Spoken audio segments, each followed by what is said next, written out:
Hello students, we have studied the chapter The Happy Prince now, and now in this third part we are going to solve question answer of this chapter which are very important for exam prospectus.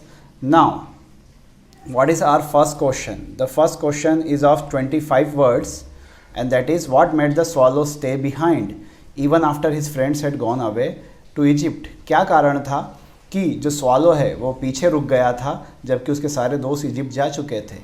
The swallow was in love with the most beautiful read. Swallow को प्यार हो गया था एक बहुत ही सुंदर चिड़िया से, एक रीड से. His love affair lasted all through the summer. और उसका जो लव अफेयर था वो पूरी समर चलता रहा.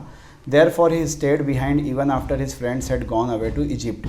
इसीलिए वो रुका रहा जबकि उसके दोस्त सारे कहाँ जा चुके थे? इजिप्ट जा चुके थे. What was the statue of Happy Prince adorned with? Happy Prince का जो स्टैचू था वो किस चीज़ों से सजाया या बनाया गया था? The statue of the Happy Prince was gracefully adorned. It was glided all over with thin leaves of the fine gold. पतली पतली पत्तियों से गोल्ड की उसे ढका गया था. He had two bright sapphires for his eyes. उसकी आंखों की जगह दो बहुत बड़े बड़े हीरे लगे हुए थे. A large red ruby, और एक रेड रूबी उसकी तलवार पर गाढ़ा गया था. How did the people admire the beauty of the statue of Happy Prince? Happy Prince के स्टैचू को किस तरह से एडमायर किया जाता था, है ना? The people admired the beauty of the statue of Happy Prince in the following ways. बहुत सारे तरीक़ों से हैप्पी प्रिंस के जो मूर्ति है उसको प्रशंसा होती थी. One of the town councillor said, town councillor कहते हैं कि happy prince is beautiful as weathercock. वो वेदर कॉक की तरह सुंदर दिख रहा है. चैरिटी चिल्ड्रन कहते हैं कि हैप्पी प्रिंस एंजल की तरह दिख रहा है ना? तो बहुत सारे तरीक़ों से उसे किया. Now let's move to our fourth question. Where did the swallow put up at night? Swallow रात को कहाँ रुका था? One night a little swallow flew over the city. एक रात को स्वॉलो जो है वो सिटी के ऊपर उड़ता हुआ आता है. ऑल डे लॉन्ग ही फ्लू. पूरे दिन वो उड़ रहा था. He got tired at night and flew down. वो रात में उड़ते उड़ते थक गया और उसने तय किया कि वो नाइट जो है कहीं पर रुकेगा और फ्लू डाउन यानी कि वो नीचे उतर के आ गया. The town had gone to sleep. पूरा शहर सो चुका था. He sat at the statue. वो स्टैचू पर जाकर बैठ जाता है. He decided to put up at night there. और वो स्टैचू पर ही रात रुकने का फैसला करता है. He spend the night just between the feet of the happy prince. और वो पूरी रात कहाँ रुकता है? हैप्पी प्रिंस के फीट के बीच में. It was like a golden bedroom. और क्योंकि वो गोल्डन का बना हुआ था तो उसको ऐसा लग रहा था कि गोल्डन बेडरूम में आके रुक गया है. Now the fifth question. When the third drop of water fell the swallow looked up. What did he see? जब तीसरी बूंद गिरी और स्वॉलो ने ऊपर देखा तो उसने क्या देखा?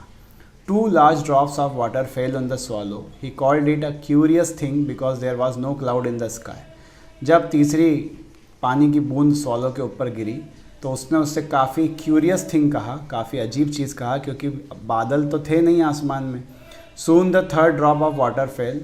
तुरंत तीसरी ड्रॉप ऑफ वाटर भी गिरी. The swallow looked up. Swallow ने ऊपर देखा. He saw the eyes of the happy prince filled with tears and tears. उसने देखा कि हैप्पी प्रिंस की जो आंखें हैं वो आंसुओं से भरी हुई है और वो आंसू उसके गोल्डन चिक्स से नीचे टपक रहे हैं. Now the question 6. Why was the happy prince weeping? Happy prince रो क्यों रहा था? When the happy prince was alive he had not known what tears were. जब हैप्पी प्रिंस जिंदा था तो उसे नहीं पता था कि आंसू होते क्या हैं. He lived in the palace where life was sorrow free. वो ऐसी जगह पे रहता था, है ना, जहाँ पे लाइफ सोरो फ्री थी, दुख दर्द से दूर थी. The courtiers called him the happy prince. और लोग उसे हैप्पी प्रिंस के नाम से बुलाते थे. When the happy Prince died. जब हैप्पी प्रिंस मरा. दे सेट हिम वेरी हाई. उसकी मूर्ति बना के उसे ऊंचे स्थान पर रख दिया. Now he was able to see the ugliness and miseries of the city. अब उसे शहर की सारी जो अगलीनेस है, बुराइयाँ हैं, वो सब नज़र आती थी. Therefore he was weeping. और इसीलिए वो रो रहा था. Why did the happy Prince not know the suffering of his people? Happy Prince को अपने लोगों का दुख दर्द क्यों पता नहीं चल रहा था? So when the happy prince was alive. जब हैप्पी प्रिंस जिंदा था. He used to live in the palace. वो कहाँ रहता था? महल में रहा करता था. There were no sorrows and sufferings in the lives of the people living there. और वहाँ के लोगों के ज़िंदगी में ना कोई दुख था ना कोई दर्द था. He led a joyful life. वो काफ़ी अच्छी ज़िंदगी बिता रहा था. He had no contact with his people. और अपने लोगों से उसका कोई कॉन्टैक्ट नहीं था. Therefore he did not know about their suffering, इसलिए उसे उनके दुख दर्द पता नहीं थे। Everything around him was beautiful, उसके चारों ओर जो कुछ भी था वो काफ़ी सुंदर और अच्छा था। Let's come to question number 8। To whom did the happy prince give the ruby and why, ruby किसको दी थी हैप्पी प्रिंस ने और क्यों दी थी। देयर वॉज अ सीमस्ट्रेस, एक सिलाई करने वाली महिला थी। Far away in little street, बहुत दूर एक गली में रहती थी। हर लिटिल सन ले इल इन द बेड, उसका जो बेटा था वो बीमार पड़ा हुआ था बेड पर। He was suffering from fever, वो बुखार से पीड़ित था। He was asking for oranges, और वो संतरे मांग रहा था। He was crying because his mother could not afford to give him anything but river water, उसकी माँ, वो रो रहा था क्योंकि उसकी माँ उसे नदी के पानी के अलावा कुछ भी खाने पीने को दे नहीं सकती थी। Seeing her miseries the happy prince gave her the ruby, उसके दुखों को देखकर हैप्पी प्रिंस ने उसे रूबी देने का फैसला किया। What were the happy prince eyes made of, What did he do with them, happy Prince की आंखें किन चीज़ों से बनी थी, उन्होंने उन चीज़ों का क्या किया। ये ऑलरेडी आ चुका है एग्जाम में। The happy prince eyes were made of two bright sapphires, दो बड़े बड़े नगों की, हीरो की जो उसकी आंखें वो बनी हुई थी। He gave one sapphire to a playwright, उसने एक हीरा किसको दे दिया था, प्ले राइट को, यानी कि जो नॉवल राइटर या ड्रामा राइटर था उसको। He was feeling cold and he was hungry, वो ठंड से मर रहा था, उसको भूख भी लग रही थी। He gave the other sapphire a little match girl, उसने दूसरा जो सफ़ायर है वो किसे दिया था, एक माचिस बेचने वाली लड़की को। She had her matches fall in gutter and was crying, उसने अपनी सारी जो माचिसें हैं वो गटर में गिरा दी थी और वो रो रही थी। He is a little better than a beggar said the mayor looking at the statue, why did he से सो, जब मेयर ने कहा कि अब तो ये भिखारी से ही अच्छा दिख रहा है बस, तो स्टैचू को देखकर, तो उसने ऐसा क्यों कहा था।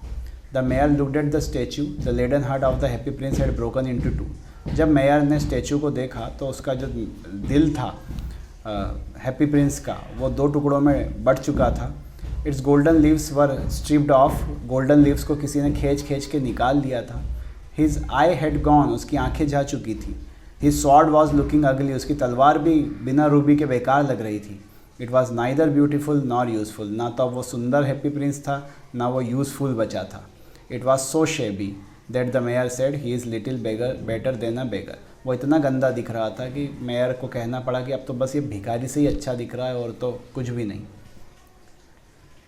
Question number 11, it also came in the exam, what happened to the statue of the happy prince at last, आखिरी में हैप्पी प्रिंस के स्टेचू का क्या होता है। The mayor and the town councillor saw the ugly statue, mayor ने और town counsellor ने जब उस गंदे स्टेचू को देखा, they got it pull down as it was no longer useful, उन्होंने कहा कि इसको तोड़ के नीचे फेंक दो क्योंकि अब वो कोई काम का नहीं बचा था। Then they melted the statue in a furnace, उन्होंने पिघला लिया फर्नेस में स्टेचू को। It was decided that the mayor's statue should be made out of his metal, और ये फैसला किया गया कि इससे मेयर का स्टेचू बनाया जाएगा। The broken lead heart did not melt in furnace, टूटा हुआ जो दिल था वो फर्नेस में पिघला नहीं। Hints it was thrown in a dust heap, उसे कहाँ फेंक दिया गया, कूड़ेदान में फेंक दिया गया। Did the swallow go to Egypt, क्या स्वॉलो इजिप्ट गई थी, give reason. The swallow did not go to Egypt, swallow Egypt नहीं जा पाई। He had resolved to stay with the happy prince, उसने तय किया कि वो हैप्पी प्रिंस के साथ रुकेगी for ever because he had gone blind, क्योंकि वो ब्लाइंड हो चुका था। He would not leave the happy Prince out of his deep love, और वो बहुत प्रेम में था हैप्पी प्रिंस के, इसलिए उसने तय किया कि वो उसे छोड़कर नहीं जाएगा। एंड रिगार्डेड फॉर हिम, और उसके सम्मान में वो रुका। Moreover he had lost his strength to fly, इसके अलावा वो अपनी पूरी ताकत खो चुका था और आखिर में वो हैप्पी प्रिंस के पाँव में गिरकर मर जाता है। What were the two most precious thing in the city that the angel brought to the God? वो दो सबसे कीमती चीज़ें क्या थी जो ईश्वर के लिए है ना लेके जाना थी। The angels brought two things from the city of God. वो शहर से भगवान के लिए दो चीज़ें लेके गया। They were the laden heart of the happy prince and the dead swallow. क्या थी वो दो चीज़ें, लेड का बना हुआ दिल और मरी हुई swallow. They had done something good for the poor and needy. उन्होंने बहुत अच्छे काम किए थे गरीब लोगों के लिए, नीडी लोगों के लिए। Both the angel and God considered them as the most precious things, और एंजल ने और गॉड ने दोनों ने उन्हें सबसे कीमती चीज़ बताया था स्वर्ग के लिए। Now 50 words question answer. How did the happy Prince compensate his ignorance of his people suffering, happy Prince ने जब जिंदा रहते हुए लोगों को इग्नोर किया, उसने उसको कैसे कंपनसेट किया, कैसे बाद में उसने उन सब चीज़ों को सुधारा। The happy prince use to live in a palace, happy prince एक महल में रहा करता था। वाइल ही वॉज अलाइव, जब वो जिंदा था। Sorrow was not allowed to enter his palace, उसके महल में दुखों को घुसने की इजाज़त नहीं थी। Therefore he was ignorant of the people suffering, इसलिए उसको लोगों के दुख दर्द पता ही नहीं थे। He never care to ask about what they lay behind the garden wall, और गार्डन की वॉल के उस पार क्या है उसने कभी पूछना ज़रूरी भी नहीं समझा। ही lived and died in pleasure, वो खुशी से जिया, खुशी से मर गया। ही कंपनसेटेड हिज इग्नोरेंस, और बाद में उसने इसका सुधार किया मरने के बाद। He said that he got the first few of misery and suffering in the city after his death, वो मरने के बाद अपने सारे लोगों के दुखों को देख पा रहा था। He was set up so high as a statue, उसको स्टेचू के रूप में बिठा दिया गया था।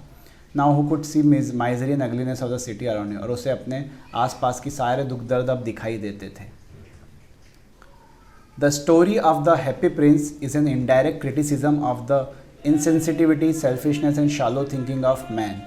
ये जो चैप्टर है ये लोगों का जो इनसेंसिटिविटी होती है कि हम लोगों को हम देखते हैं कि कोई मर रहा है लेकिन हम कोई रिएक्शन नहीं देते हैं, हम सेल्फिश हो चुके हैं, स्वार्थी हो चुके हैं। तो लोगों के इस बिहेवियर को क्रिटिसाइज़ करता है और दिखाता है ये chapter the happy Prince.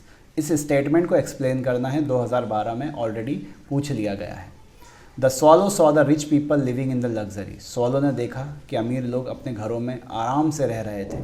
They were least bothered about the beggars sitting at their gates, और उनके दरवाज़ों पर जो बेगर्स बैठे हुए थे उनके बारे में उन्हें कोई फिक्र या कोई चिंता नहीं थी। Poor children lived in dark streets, गरीब बच्चे डार्क स्ट्रीट्स में रह रहे थे, अंधेरी गलियों में रह रहे थे। Their faces were white due to starvation, और खून सूख गया था उनके अंदर का, भूख के मारे उनके चेहरे सफ़ेद पड़ चुके थे। Nobody showed any concern for them, किसी भी को उनकी फ़िक्र नहीं थी। It was raining but the watchman drove away 2 little boys who had found shelter under the archway of the bridge, और ब्रिज के नीचे जब 2 बच्चे रुके तो एक वॉचमैन ने उन्हें भगा दिया, और बारिश के मौसम में भगा दिया।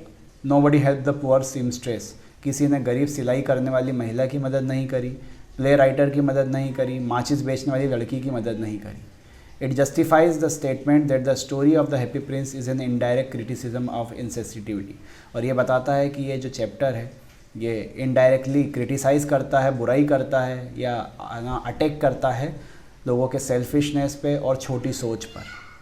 So this was all about from this chapter. These were the question answers which already asked in the examinations. These are the some important question answers. In the next video we will meet with the new chapter and the question answer of that chapter. So thanks for watching. Till then, goodbye.